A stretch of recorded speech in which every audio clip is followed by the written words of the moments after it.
You have been in sessions, I bet you have, where you know the energy is right and things just flow and things go well and everybody feels great and you're getting to output. And you've been in sessions where it's exactly the opposite. Energy is just draining away. People sitting there going, you know what, I would rather have kidney stones removed than be in this room another 5 minutes.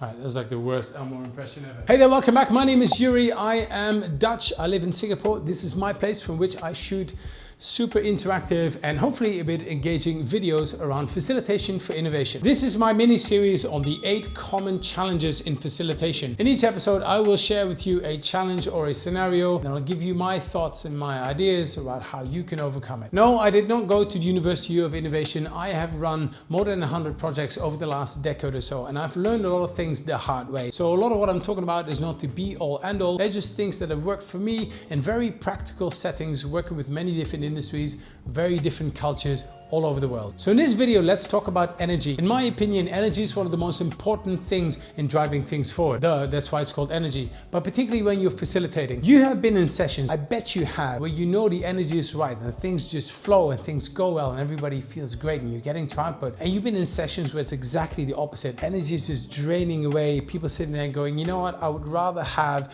kidney stones removed than be in this room another 5 minutes. Managing the energy is one of the facilitator's most important roles. So what do you do when the energy is low or when the energy is a bit off? Because low energy is not necessarily a bad thing. First off, understanding that energy is something that fluctuates. People have different times of the day where the energy is high, where the energy is low. There's factors in the way. If you're in a room, air's a bit dry, air's a bit stale, that has an impact on the energy. The music you play in the room, that has an impact on the energy. Whatever people had to deal with before they walked into that room, that has to deal with the energy. There's a million things going on, and I'll tell you right now, a lot of things are not within your control. First off is understanding that energy doesn't always have to be high. A lot of people think that if everybody is super excited and loud and noisy, that's good energy. Not necessarily. You might come to a point in facilitation where it's a good time to reflect and to take a step back and go a bit more internal. Well, maybe a lower energy might be better there. So high energy isn't always the right thing. I would like to say something that I like to call appropriate energy. And to control the energy,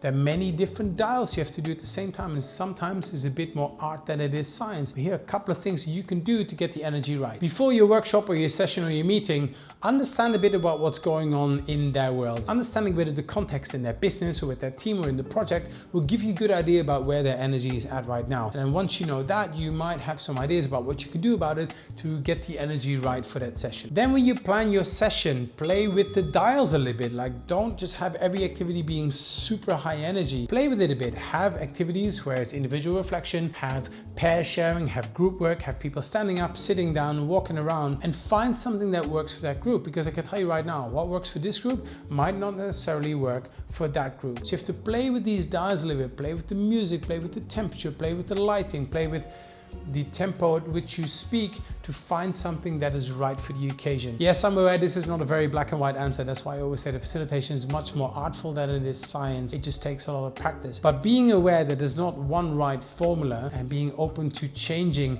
and playing with these energy dials left and right to get the energy right for the occasion is key to a great facilitator. Then once you know the agenda, play with the environment. Certain environments are energy zappers, certain environments are energy boosters. And if you are stuck to a certain meeting room which you didn't like at all, can you cover the lights with some colored paper to make them a bit dimmer? Can you put in some pot plants? Can you give people more breaks out into the green rather than sitting in a stuffy meeting room? All those things can help you manage the energy correctly. And the last one is lead by example. Your energy, if you have rapport with people, your energy will dictate their energy as well. Energy leads energy. If your energy is incredibly low, hi everybody, yeah, I don't want to be here either, but you know, we just have to spend the next 8 hours alone here in this room together coming up with this new brand communication plan. Don't be surprised if the energy will be too. If you want people to quiet down a bit more, then you yourself, maybe you speak a bit more like this. You slow down your speaking a little bit.